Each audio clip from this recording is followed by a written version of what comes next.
అందరికీ నమస్కారం అండి.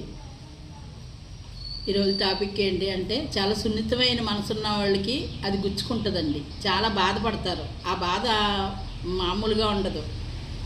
మనం పూజల పేరుతోటి ఎదర వ్యక్తుల్ని అవమానపరచకూడదండి. పూజలు మనం చేసుకోవచ్చు, తప్పులేదు. కానీ ఆ పూజ విధానాన్ని పెట్టి ఎదరోళ్ళని కించపరిచేలాగా ఉండకూడదు. భగవంతుడు మీకు సాక్షాత్కరించి మిమ్మల్ని అనుగ్రహించాలంటే ఇంకొకరిని కించపరిచి సునకానందం పొందితే దాంట్లో మీకు కలిసి వచ్చేది ఏముంటుందండి? ఏమి ఉండదు కదా.